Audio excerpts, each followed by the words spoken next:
오늘 우리에게 주시는 하나님의 말씀은 아가서 4장 10절 그리고 요한계시록 8장 3절 4절 말씀입니다.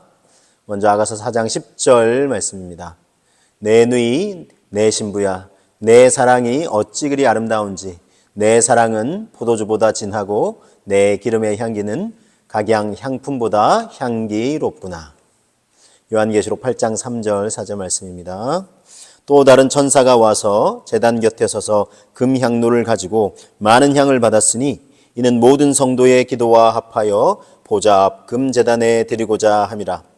향연이 성도의 기도와 함께 천사의 손으로부터 하나님 앞으로 올라가는지라. 아멘. 사랑하는 주님을 다시 뵙기를 기대하고 기도하며 기다리는 대림절 우리 절기를 보내고 있습니다. 사랑하는 주님 앞에 서게 될 때에 우리는 어떤 준비가 되어 있어야 할까요? 향기로운 그런 믿음과 삶이 되면 무엇보다 주님이 기뻐하실 것입니다. 아가서 4장 10절은 이렇게 말씀합니다. 내 누이 내 신부야 너의 사랑이 어찌 그리 아름다운지 너의 사랑은 포도주보다 진하고 너의 기름의 향기는 각양 향품보다 향기롭구나. 주님 앞에 향기, 아름다운 향기를 올려드리게 될 때에 주님께서 무엇보다 기뻐하십니다. 우선 우리가 주님께 올려드려야 할 향기는 예배의 향기입니다. 예배는 적극적으로 사랑을 표현하는 것입니다. 주님 사랑합니다. 감사합니다. 적극적으로 우리 마음과 사랑을 우리 최고의 경배를 받기에 합당하신 대상 되시는 우리 하나님께 경배와 감사와 찬송, 사랑의 고백을 올려드리는 예배의 향기를 주님은 기뻐하십니다. 또한 주님이 기뻐하시는 향기가 있는데 그것은 바로 기도의 향기라는 것입니다. 요한계시록 5장 8절은 이렇게 말씀합니다. 그 두루마리를 취하심에 내 생물과 24장로들이 그 어린 양 앞에 엎드려 각각 검은 고와 향이 가득한 금 대접을 가졌으니 이 향은 성도의 기도들이라. 또한 요한계시록 8장 3절 4절은 이렇게 말씀합니다. 또 다른 천사가 와서 제단 곁에 서서 금향로를 가지고 많은 향을 받았으니 이는 모든 성도의 기도와 합하여 보좌 앞 금제단에 드리고자 함이라. 향연이 성도의 기도와 함께 천사의 손으로부터 하나님 앞으로 올라가는지라. 성도의 기도가 아름다운 향기로 하나님의 보좌 앞에 올라간다라고 말씀하고 있습니다. 자, 그래서 우리가 주님 앞에 향기로운 믿음과 삶이 되기 위해서 주님께 올려드려야 할 아름다운 향기는 오늘의 말씀에서 소개하는 첫 번째 메시지는 우리의 기도의 향기를 주님이 원하신다는 것입니다. 기도의 향기를 주님은 기뻐 받으십니다. 우리 왕의 사랑이라는 책을 쓰신 옥성석 목사님은 이렇게 기도의 사람에 대해서 소개합니다. 기도하는 사람은 향기를 토하는 사람이다. 기도하는 사람만큼 경건하고 아름답고 향기로운 사람이 없다. 기도하는 사람을 살펴보라. 그 사람이야말로 기름을 짜서 자신을 태워서 향료 혹은 향기를 날리듯이 온몸을 던져 하나님 앞에 매달린다. 이 기도의 향을 우리 주님께서 정말 기뻐하신다. 우리 주님께서 무엇을 기뻐하신다 하셨습니까?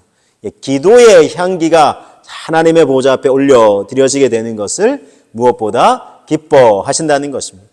자, 그렇다면 우리는 얼마만큼의 기도의 향기를 올려드리면 좋을까요? 하루를 기준으로 생각해 볼 때 30분, 1시간, 3시간 여러분 어떻습니까?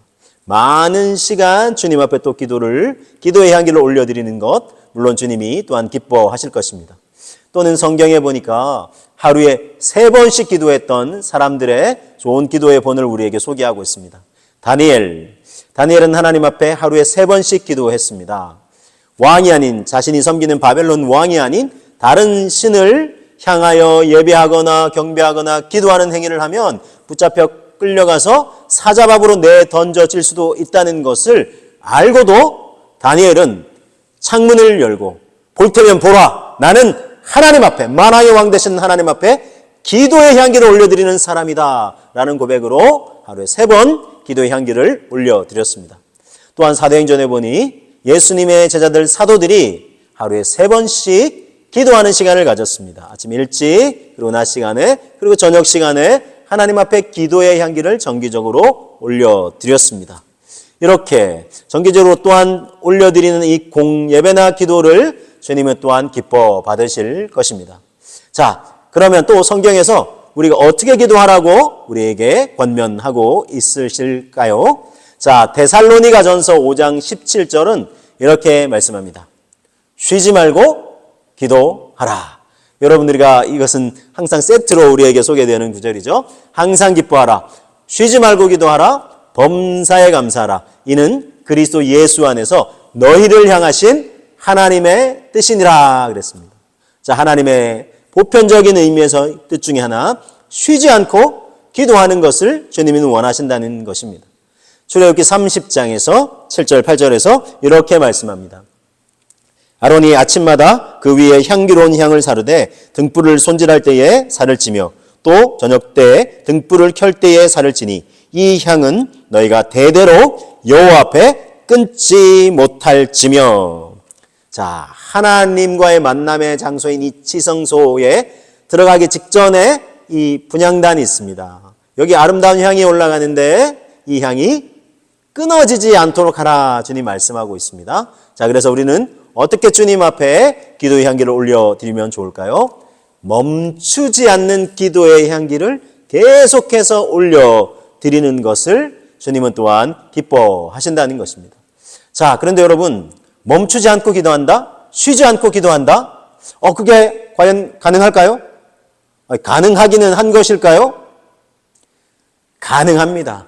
가능하니까 하나님께서 기도하라라고, 그것도 쉬지 말고 기도하라라고 말씀하시는 것입니다. 충분히 가능하다라는 것입니다. 어떻게 가능할까요? 여러분, 우리가 쉬지 않고 하는 것이 무엇입니까? 쉬지 않고 하는 게 뭐죠? 호흡하는 거예요. 생명의 기능이 이렇게 유지되는 사람은 이 호흡하는 것이 쉬지 않고 하는 겁니다. 여러분, 우리가 이 호흡이 멈춘다는 것은 심장이 멈춘다는 것이고, 그러면 생명의 기능이 멈춘다는 거죠. 생명의 기능이 정상적으로 이렇게 작동이 된다는 것은 이 호흡과 숨을 쉬지 않고 한다는 거예요. 들이쉬고 내뱉고 하면서 들숨과 날숨을 계속해서 쉬지 않고 하는 거예요. 그러니까 우리가 기도도 쉬지 않고 하려면 어떻게 하면 되겠습니까? 호흡하듯이 기도하면 되는 것입니다. 호흡하듯이 우리의 삶이 기도가 되면 되는 것입니다. 또한 이것을 좀 다르게 소개하면 대화하듯이 기도하는 거예요. 끊임없이 하나님, 하나님 제 삶에 이런 필요가 있는데 하나님 좀 공급해 주시면 안 되겠습니까? 하나님 이런 은혜를 베풀어 주셔서 응답해 주셔서 주님 감사를 드립니다. 주님, 이건 제가 어떻게 할까요? 주님 좀 알려주세요. 끊임없이 하나님과 대화하듯이 기도하고 숨 쉬듯이 대화하듯이 기도함을 통해서 하나님과 이 지속적인 이 기도의 연결고리가 끊어지지 않는 거예요. 기도의 향이 계속 올려드릴 때 우리 하나님께서 기뻐 받으신다는 것입니다.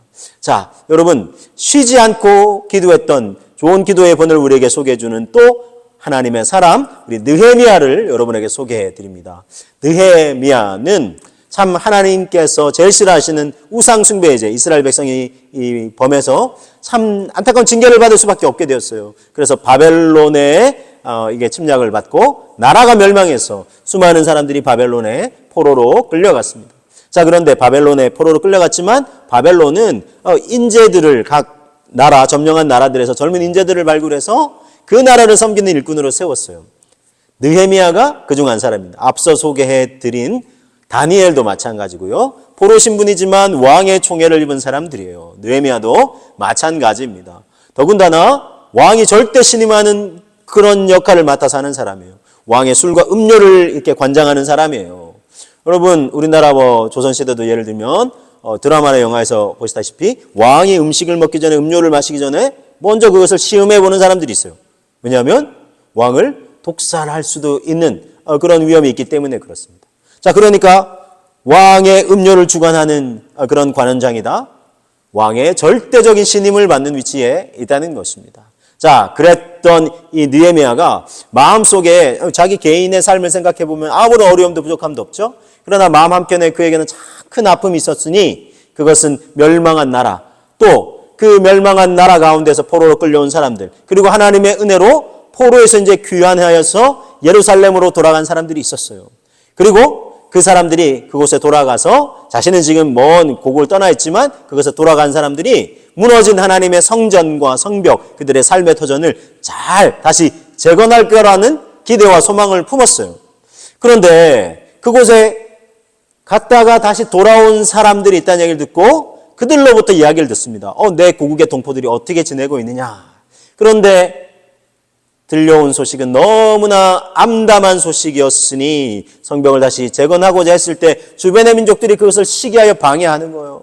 그래서 하나님의 백성들이 다 낙담하고 이 성벽을 재건하는 것을 포기하고 있는 거예요. 다 주변의 민족들이 시기하여서 시기하는 정도가 아니에요. 막 불을 지르고 해서 불타서 모든 성벽들이 다 불타서 회파되고 백성들은 하나님의 백성들 꿈과 믿음과 소망도 잃고 다 좌절하고 낙망하고 있다는 것입니다. 그 소식을 들은 느헤미야는 너무나 가슴이 아팠어요. 그래서 하나님 앞에 기도합니다. 하나님, 나에게 이 기회를 허락하여 주시옵소서. 무너진 성벽을 재건할 수 있는 은혜를 허락하여 주옵소서 기도하고 있었고, 자, 이 기도 가운데 하나님께서 응답의 은혜를 허락해 주셨으니 왕이 느헤미야를 돕게 됩니다. 그런데 그 과정이 쉽지 않았어요. 왕 앞에서 늘 이제 음료를 먼저 이제 시음해 보잖아요. 그러니까 왕이 절대 신임하는 사람이니까 표정 하나하나도 굉장히 어두우면 안 돼요. 그럼 왕이 의심을 사게 되겠죠. 자, 그런데 이 느헤미야가 고국의 소식을 듣고는 얼굴이 편안할 수가 없잖아요. 그러니까 얼굴이 너무 침울한 거예요. 왕이 딱 보고는 너 무슨 일이냐? 무슨 음모가 있느냐? 깜짝 놀랍니다.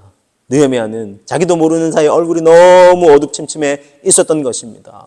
그런데 느헤미야가 상황을 설명합니다. 왕이시여 긍휼히 여겨 주시옵소서. 제 고국이 지금 이런 어려운 상황 속에 처해서 제 마음이 지금 너무나 낙심하고 슬퍼서 제 얼굴빛에 드러난 것이오니 왕이시여 긍휼을 베풀어 주옵소서.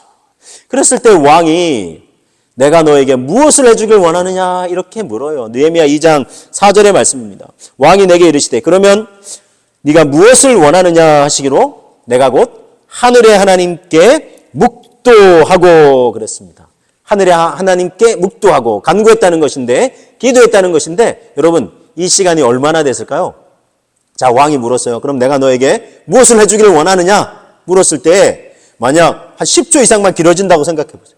아니면 왕이시여 제가 저기 잠시 가서 좀 기도 좀 하고 와도 되겠습니까? 이렇게 얘기하면 왕이 의심을 하죠. 무슨 음모를 꾸미느냐 이렇게 의심할 수밖에 없습니다. 그래서 이 참으로 짧은 시간 아마 한 1, 2초 길어야 한 3초 이내에 짧은 시간에 하나님 기회가 왔습니다. 응답해 주셔서 감사합니다. 주님 지혜를 허락하여 주옵소서. 기도하면서 왕에게 얘기합니다. 여차에 처해서 지금 고국의 어려움을 당했고 정말 하나님의 백성들이 다 낭망하고 있습니다. 저로 하여금 왕이시여 잠시 동안 가서 무너진 성벽과 백성들의 믿음과 비전을 재건하고 다시 돌아올 수 있는 은혜를 입게 하옵소서. 그랬더니 왕이 허락합니다. 아니 하나님께서 왕의 마음을 움직여 주시고 다 허락을 받게 하시고 더 놀라운 것은 모든 성벽을 재건할 수 있는 필요한 모든 재료들을 다 공급받게 하십니다. 그리고 통행증도 왕이 하사한 통행증을 가지고 무사 통과할 수 있게 해주시고 왕이 다 그 모든 걸 허락해 주셨던 것입니다. 자, 이 모든 것은 느헤미야가 평소에 기도를 쌓았기 때문입니다. 여러분 갑자기 그런 일이 있을 때 막 슬퍼하고만 있다가 기회다 해서 그때 기도한 것이 아니라 느헤미야는 4개월여 전부터 간절히 기도하고 있었어요. 자, 고국에 갔다가 돌아온 사람들이 고국에 정말 참담한 현실을 얘기했죠. 그때 느헤미야는 너무나 슬프고 안타까웠지만 슬퍼하고 절망하고 낙담하고만 있을 수가 없었어요. 하늘의 하나님께 기도했습니다. 느헤미야 1장 4절은 그래서 이렇게 말씀합니다.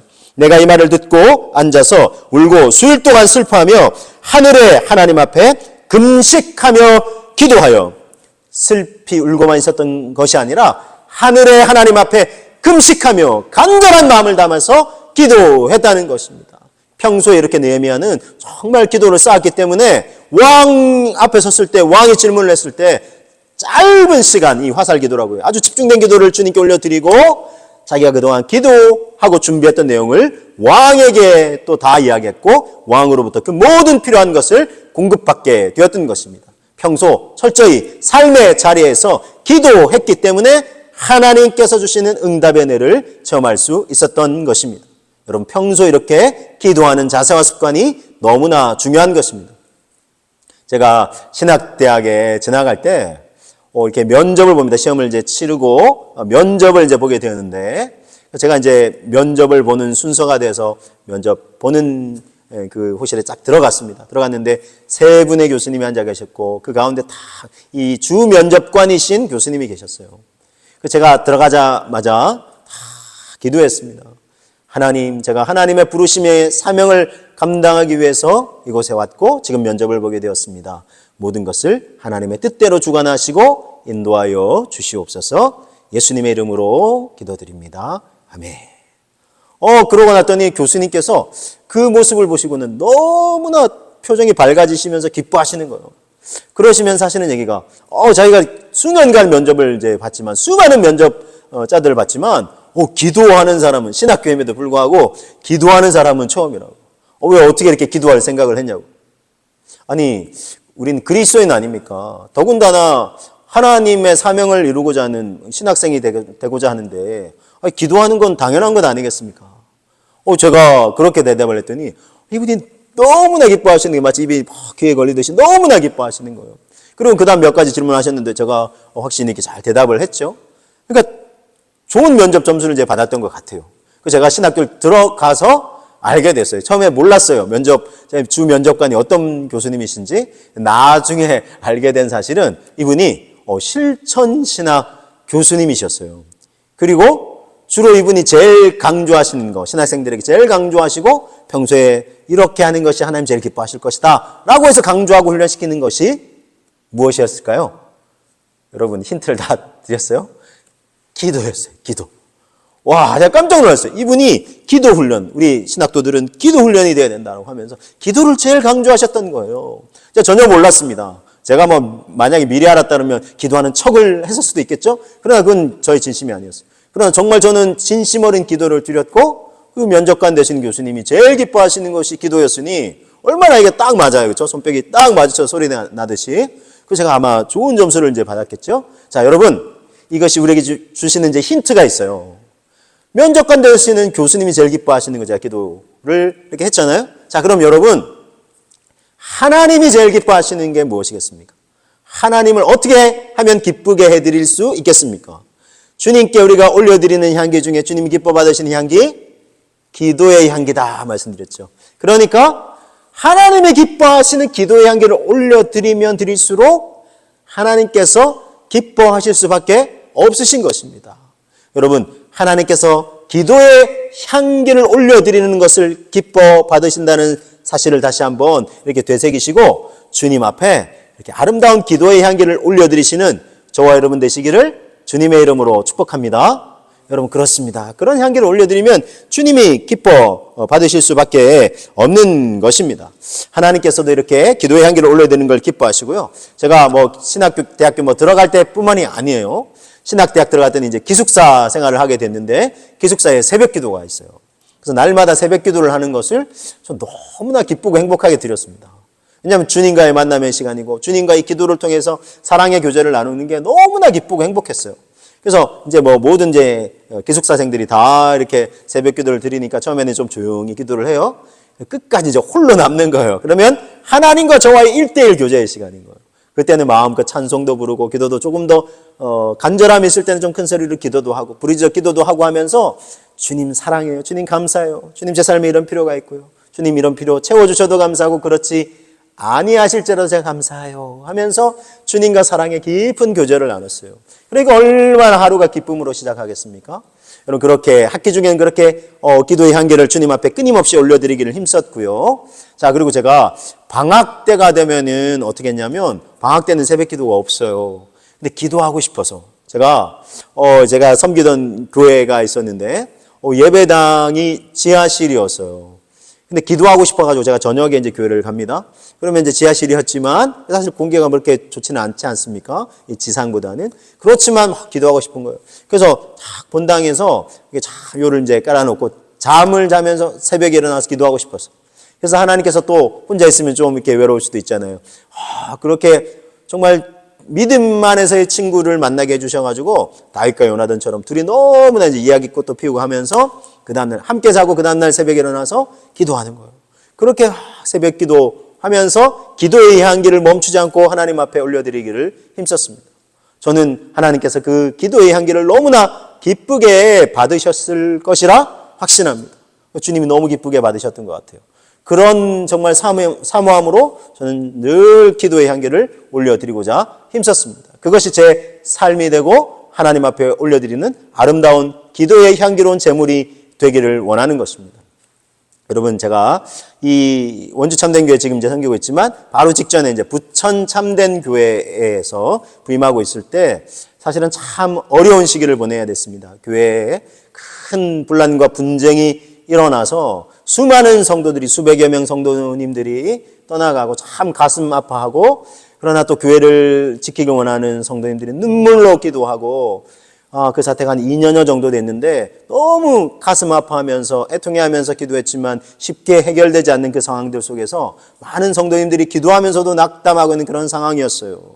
자, 그런 와중에 교회가 참 이제 계속해서 이제 어려움이 있으니까 우리 교육자들이 다 흔들리는 거예요.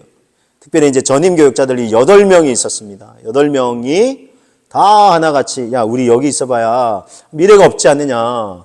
여기 있다가 뭐 분란이 있는 교회에 있으면 담임 자리 나가기도 힘들다. 그렇게 하면서 우리 단체 행동을 하자.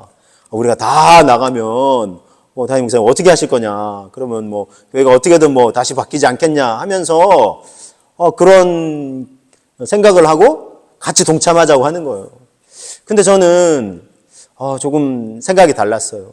우리는 그리스도인인데 하나님을 믿는 사람이고 더군다나 하나님의 사명을 감당하는 사람인데 기도하면서 하나님의 뜻을 구해야 하지 않겠느냐.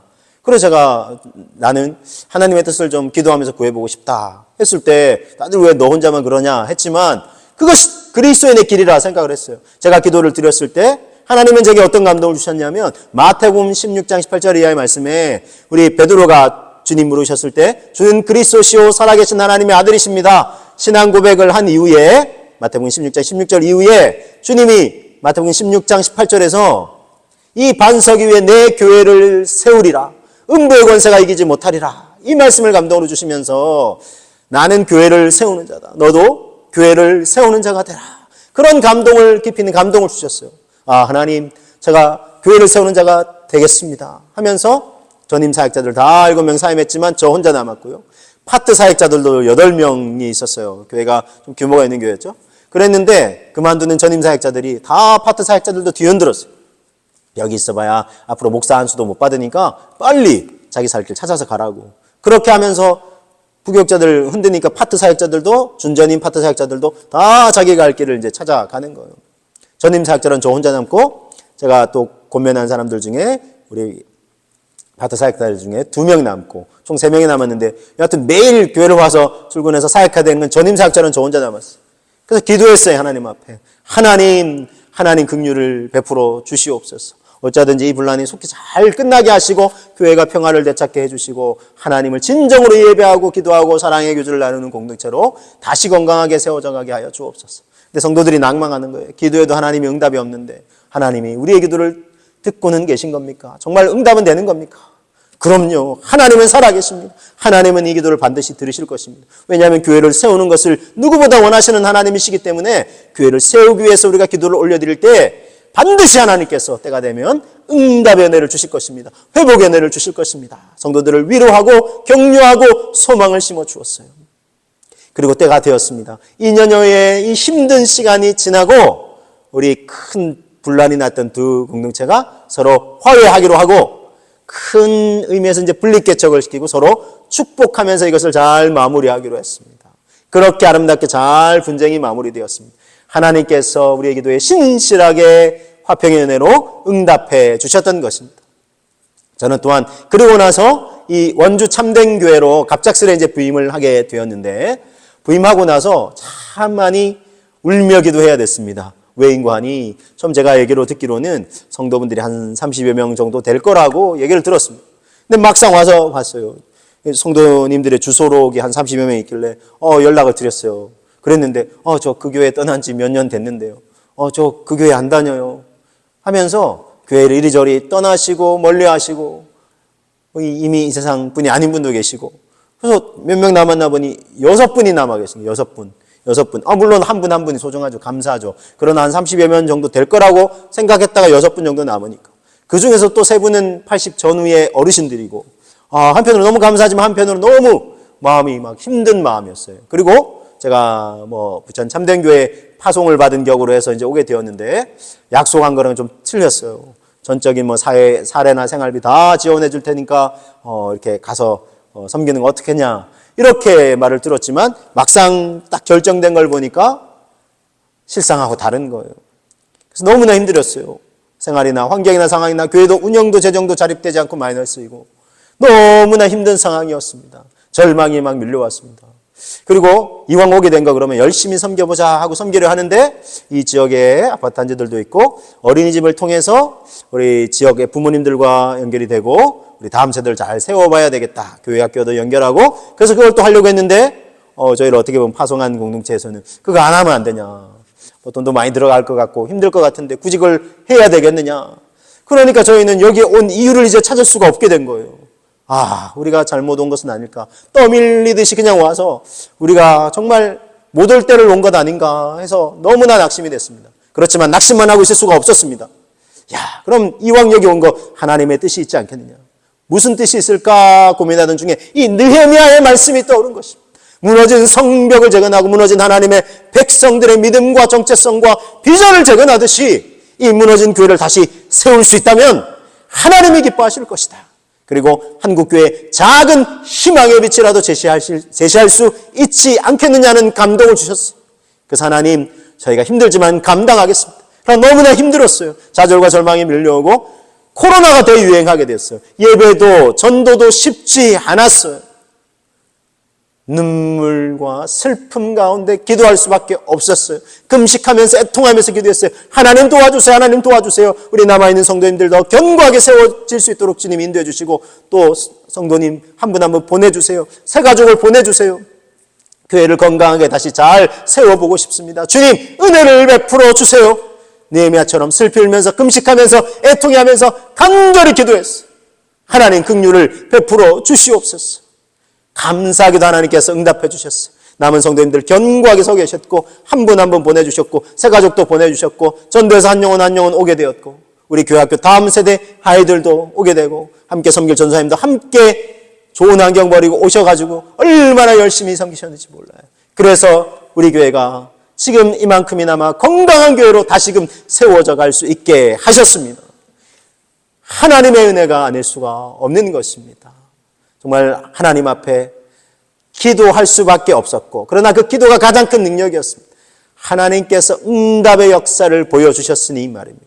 여러분, 하나님은 이처럼 우리가 올려드리는 기도를 통해서 일하십니다. 기도의 사람들은 낭망하고 절망하기보다 하나님이 주시는 소망을 기도를 통해서 품게 되는 것입니다. 그 소망을 나누는 통로가 되는 것입니다. 여러분, 이런 기도의 향기를 올려드리는 것을 주님이 무엇보다 기뻐하십니다. 그리고 또한 이런 기도의 향기 중에서도 가장 또한 기뻐 받으시는 향기가 있으니 그것은 다름 아닌 중보 기도의 향기라는 것입니다. 중보 기도. 소개해드린 이 느헤미야도 중보 기도하는 사람이었어요. 여러분, 느헤미야는 왕의 절대 신임을 받는다 그랬죠? 그러니까 얼마나 자기 삶만 생각해보면, 자기 가정만 생각해보면 부족함이 없어요. 풍족해요. 왕의 총애를 받는 사람인데요.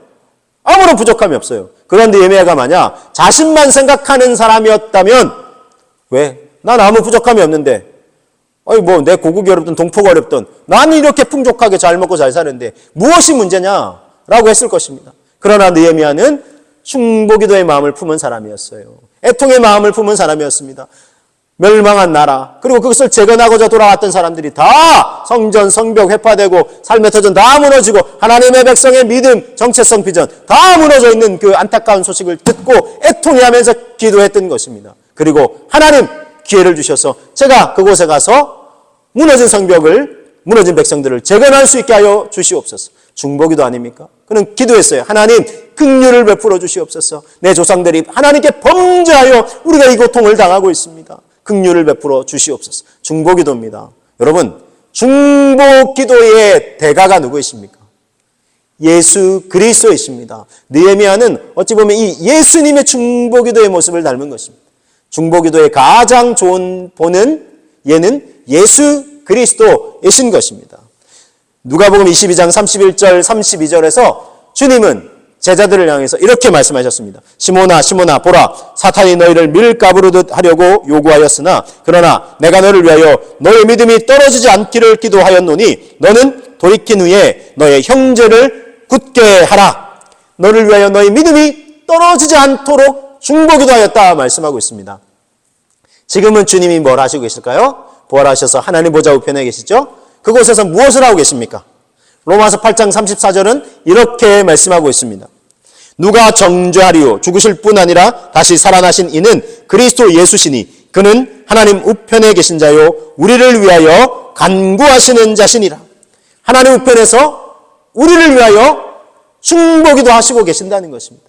우리의 믿음이 떨어지지 않도록, 시험에 들지 않도록, 시험에서 이겨낼 수 있도록 하나님 기뻐하시는 믿음의 사람, 기도의 향기를 올려드리는 사람이 될 수 있도록 우리를 위해서 지금도 중보기도 하시고 계시는 것입니다. 여러분, 우리는 그리스도인입니다. 그리스도인은 어떤 사람입니까? 그리스도 대신 예수님을 구주로 모신 사람들이고 또 그리스도께서 걸어가신 길을 뒤따라 걸어가고자 하는 사람들입니다. 주님은 어떤 길을 걸어가셨습니까? 그 길 중에 하나는 기도의 길입니다. 중보기도의 길을 걸어가셨습니다. 우리도 그 길을 뒤따른다면 무엇보다 주님이 기뻐하실 것입니다. 여러분, 예수님은 어떻게 기도하셨어요? 새벽 민명에도 기도하셨죠?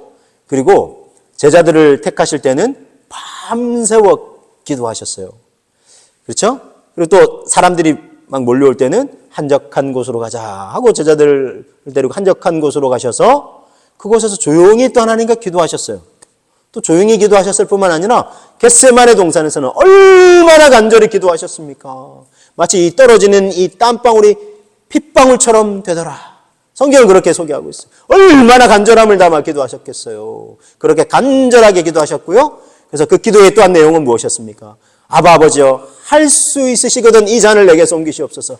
그러나 나의 원대로 마시옵고 아버지의 원대로 되기를 원하나이다 하시면서 아버지의 뜻이 무엇인지 아셨죠. 이 고난의 잔, 십자가를 지는 것임을 아시고 이 고난의 잔을 기꺼이 마시기로 결단하셨습니다. 예수님 보세요. 모든 시간과 모든 기도의 방법을 다 활용하셨어요. 그래서 여러분, 기도의 사람들은 내가 하는 방식만 옳다, 이 기도만 해야 된다 하는 것은 지혜롭지 못합니다. 모든 시간, 기도의 시간과 방법들을 다 활용하셔서 예수님은 기도하셨어요. 여러분, 우리 그리스도인들도 예수님의 길을 따르기 원한다면 이러한 기도의 길, 중보기도의 길을 우리는 따라갈 수 있어야 하겠습니다. 그래서 여러분, 주님이 무엇을 가장 기뻐하신다고요? 오늘 말씀을 다시 한번 우리하여 정리하여 소개해 드립니다.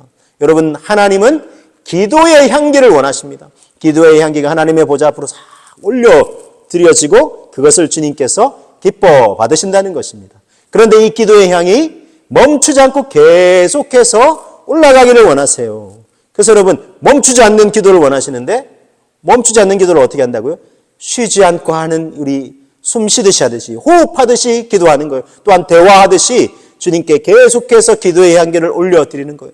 그리고 무엇보다 중보기도의 향기를 올려드리는 것입니다. 여러분, 중보기도의 향기, 하나님 기뻐하시는 중보기도의 향기를 끊임없이 올려드리는 거예요. 그래서 예수님께서 기도하셨듯이 우리 수많은 인생들이 구원을 위해서, 회복을 위해서 믿음이 떨어지지 않도록 중보기도 하셨듯이 우리가 예수님의 중보기도를 본받아서 중보기도의 향기를 끊임없이 올려드릴 때에 하나님께서 무엇보다도 기뻐하시고 놀라운 응답의 은혜로 역사하시는 것입니다. 여러분, 그래서요, 하나님이 제일 기뻐하는 사람은 기도하는 사람이요, 중보기도 올려드리는 사람이요, 사탄이 제일 두려워하는 사람이 하나님의 마음을 품고 뜻을 품고 기도하고 중보기도 하는 사람인 것입니다. 저와 여러분들, 하나님이 가장 기뻐하시는 기도의 향기를 끊임없이 멈추지 않고 그것도 또한 중보기도의 향기를 올려드리시면서 하나님을 가장 기쁘시게 해드리시는 저와 여러분, 우리 모두가 되시기를 주님의 이름으로 축복합니다.